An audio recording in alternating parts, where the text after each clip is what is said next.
기도합니다. 아멘. 오늘 저와 함께 나누실 하나님의 말씀은 요한복음 18장 15절부터 27절의 말씀입니다. 요한복음 18장 15절부터 27절의 말씀입니다.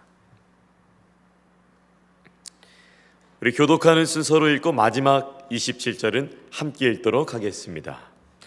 시몬 베드로와 또 다른 제자 한 사람이 예수를 따르니 이 제자는 대제사장과 아는 사람이라. 예수와 함께 대제사장의 집들에 들어가고 베드로는 문 밖에 서 있는지라.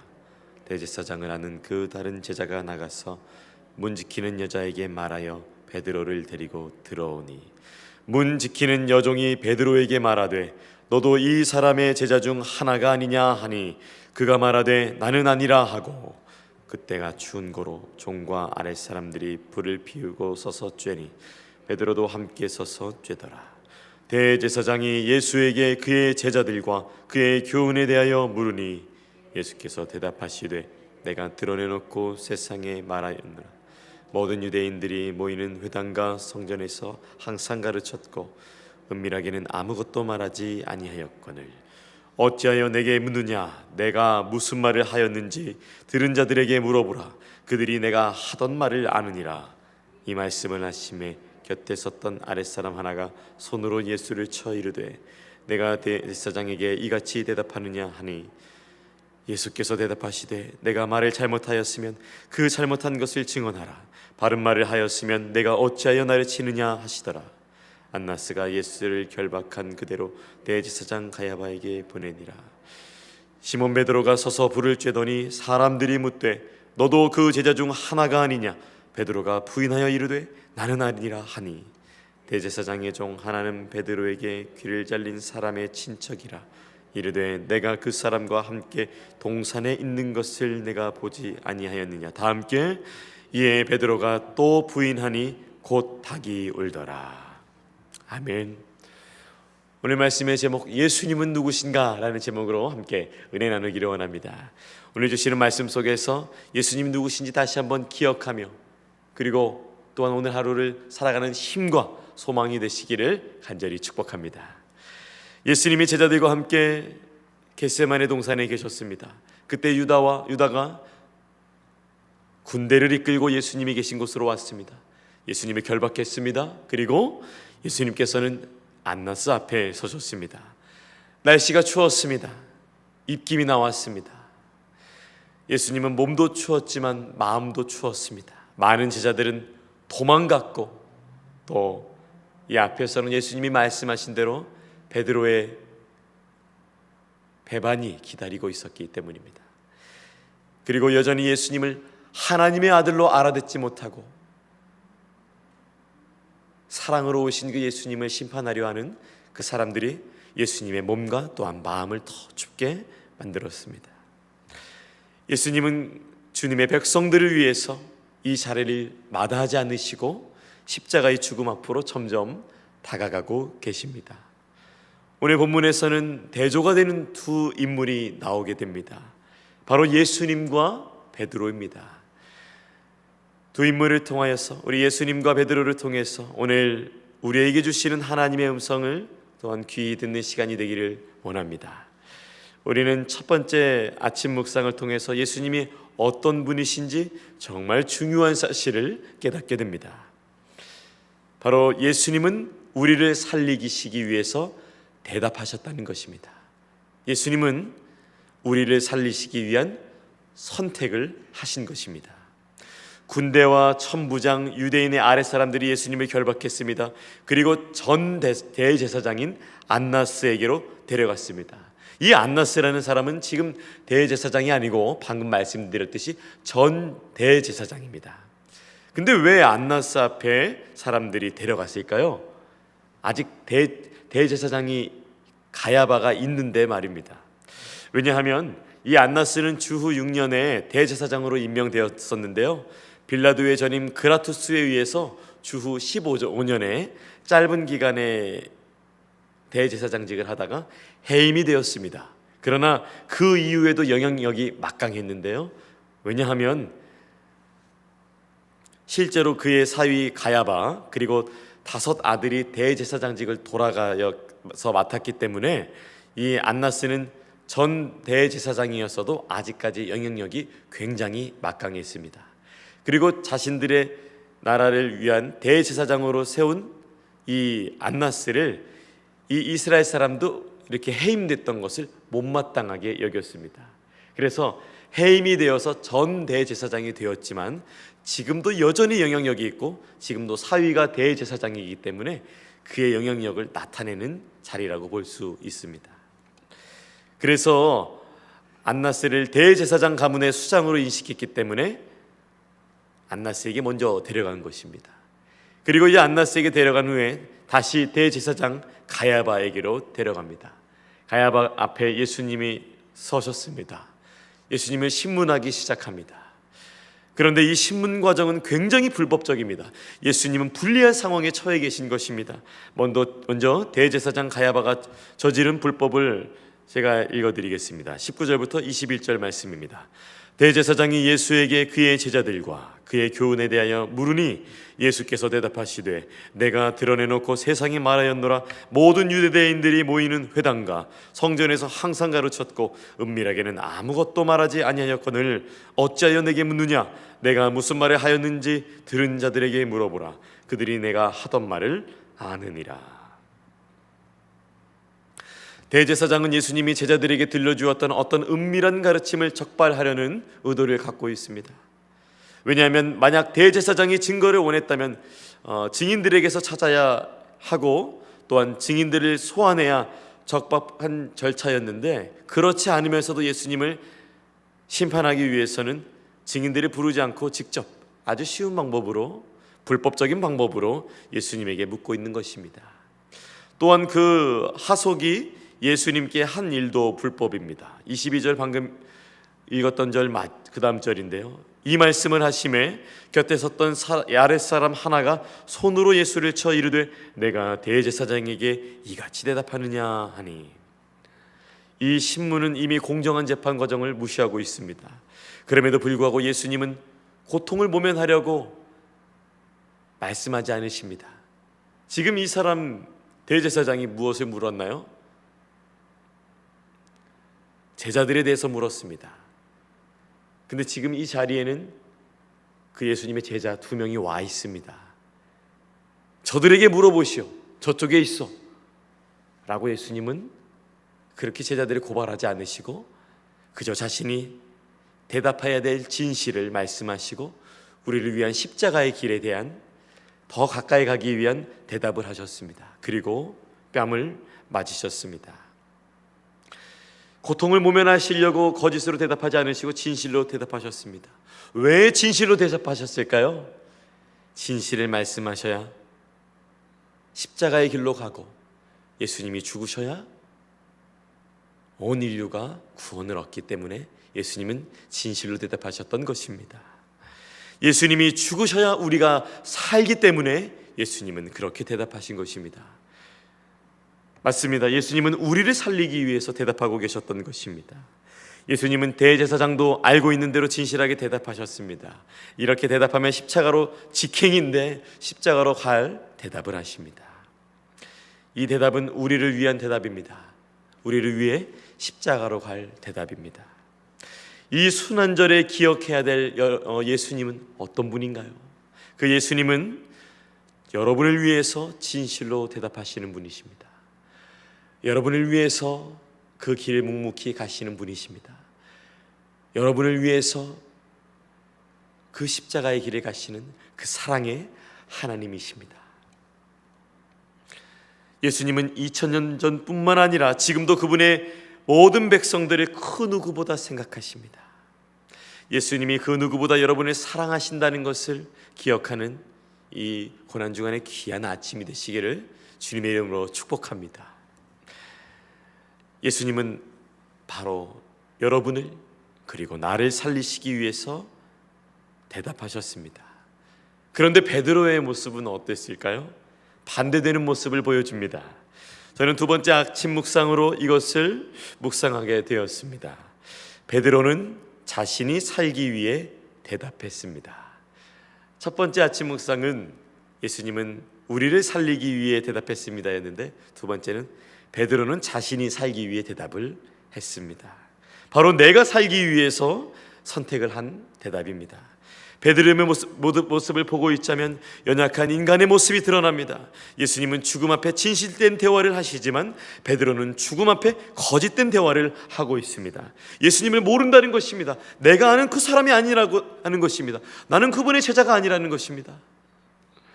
베드로는 멀찍이 서서 예수님을 따라갑니다. 베드로 옆에 또 한 제자가 나옵니다. 그 제자의 이름은 나오진 않지만 그 제자는 베드로가 대제사장이 있는 곳까지 들어갈 수 있도록 돕고 있습니다. 어쨌든 예수님 근처까지 갔습니다. 그러나 베드로는 자신이 살기 위해서 제자가 아니라고 합니다. 나는 그 사람이 아니라고 합니다. 베드로의 마음속에는 예수님의 제자라는 빛과 같은 그 정체성이 있었지만 그는 쬐고 있는 불 앞에서 그 불보다 더 많은 어둠과 타협하여서 자신을 가렸습니다. 살기 위해 그렇게 대답할 것을 선택한 것입니다. 첫 번째 여종이 물었습니다. 아니라고 했습니다. 두 번째는 사람들이 물었습니다. 또 아니라고 했습니다. 세 번째는 대제사장의 종이 물었습니다. 또 아니라고 했습니다. 17절 말씀입니다. 문 지키는 여종이 베드로에게 말하되 너도 이 사람의 제자 중 하나가 아니냐 하니 그가 말하되 나는 아니라 하고, 또 사람들이 25절에 시몬 베드로가 서서 불을 쬐더니 사람들이 묻되 너도 그 제자 중 하나가 아니냐?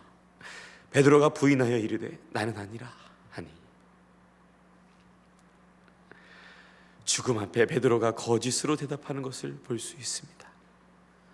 죽음 앞에 예수님은 우리를 살리시기 위해 진실로 대답하셨지만 베드로는 반대되는 참으로 대조되는 모습을 보여줍니다. 제가 오늘 본문을 읽으면서 제 마음에 감동이 되고 또한 이렇게 눈물이 나는 것은 그 모습이 참 우리의 모습과 같다는 것입니다. 베드로의 연약함. 성경을 읽다 보면 구약에서는 아니 왜 이렇게 이스라엘 사람들 어리석지?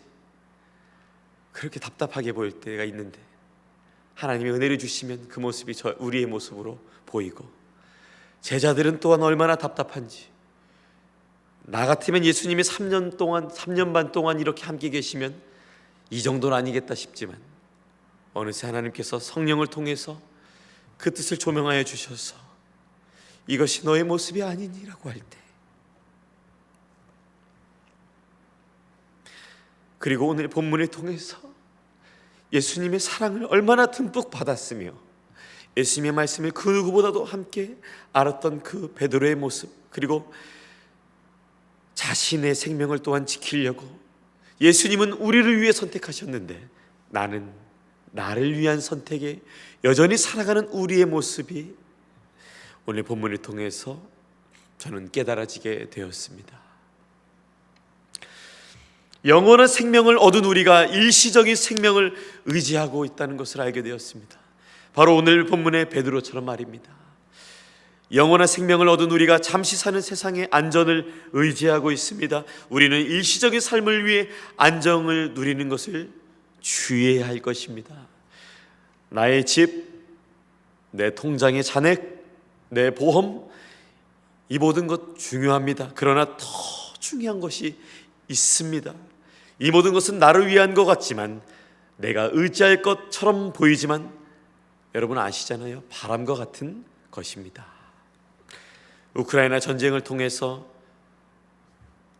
그들은 평생 모은 돈으로 산 집, 업적들, 은행에 그동안 모아놨던 것들, 그들의 명예, 모든 것을 버려두고 도망쳐야 했습니다. 하루아침에 잿더미가 되었던 것이죠. 이러한 많은 것들은, 이 땅에 있는 것들은 결국 썩어지고 사라질 것들입니다. 그러나 예수님은 오직 우리의 반석이심을 믿으시기 바랍니다. 고난주간입니다.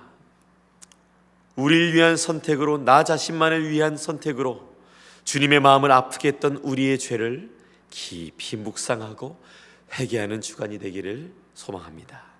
회개가 깊을수록 십자가의 은혜가 값지게 여겨지게 될 줄로 믿습니다. 그리고 더욱 나아가 예수님이 우리의 유익을 위해 우리를 살리시기 위해 대답하신 것처럼 우리도 나의 유익이 아닌 예수님의 유익으로 대답하며 또한 그러한 선택으로 살아갈 수 있는 여러분의 영성이 되고 여러분의 믿음이 되기를 축복합니다. 오늘 우리는 본문을 통해서 우리를 위하시는 분은 다른 것이 아니라 오직 예수님을 였다는 것을 깨닫게 되었습니다. 그분은 죽음 앞에도 우리를 위한 선택을 하시고 우리를 위한 대답을 하시는 사랑의 하나님이시자 하나님의 아들이십니다. 오늘도 다른 것들이 여러분의 귀에 속삭이면서 이것을 의지하렴 저것을 의지하렴이라고 유혹해와도 여러분 다 뿌리치시고 오직 예수님만이 나의 의지할 뿐이십니다. 오직 예수님만이 나의 반석이라고 고백하는 여러분의 삶이 되시기를 축복합니다. 오늘도 여러분이 가장 생각하고 사랑하시는 분이 예수님이십니다. 당신이 누구인지 책으로 증명하라 라는 책이 있어요. 한국 리더십 센터 소장님이 말한 것인데요, 지은 책 제목입니다. 베드로는 이후에 자신이 누구인지 책으로 증명합니다. 베드로는 베드로 전서를 통해서 증명합니다. 자신이 믿는 말을 다시 한번 성령 안에서 말씀합니다.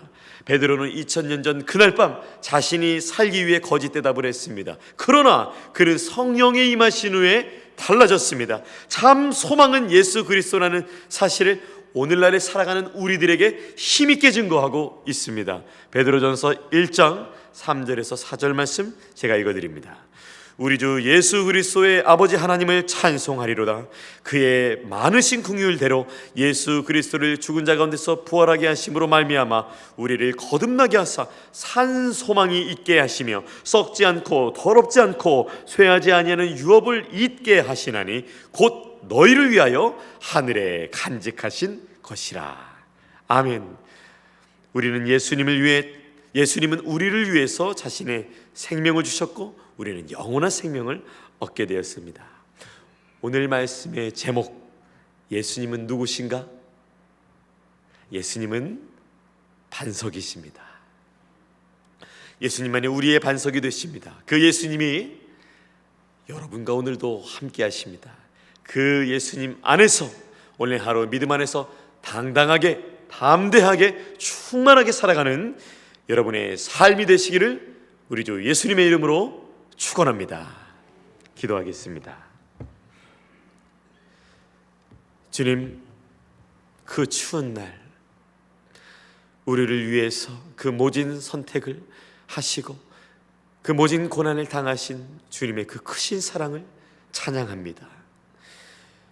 그 사랑을 받았던 우리가 때로는 베드로처럼 나를 위한 선택을 하며 살아갈 때가 참 많이 있음을 고백합니다. 이 고난 주간에 나를 위한 선택을 내가 얼마나 주 앞에서 했던가, 그 죄를 묵상하며 그 죄를 회개하며 주님 앞에 더욱 나아가는 그 은혜의 시간 될 수 있도록 주여 함께하여 주시옵소서. 그리고 주님은 죽음 앞에서도 우리를 위해서 십자가의 길을 선택하시고 그 선택에 맞게 대답하신 사랑의 주 하나님, 하나님의 아들이자 독생자 예수 그리스도, 그 아들이신 그 주님이 바로 나를 그 누구보다도 오늘 아침에 생각하시고 사랑하신다는 사실을 기억하며 오늘 우리 앞에 오는 모든 문제와 감정적이고 정신적인 모든 문제들을 믿음으로 이겨내며 주님 따라가는 제자의 삶 살 수 있도록 주여 성령으로 함께하여 주시옵소서. 감사드리며 귀하신 예수님의 이름으로 기도합니다. 아멘.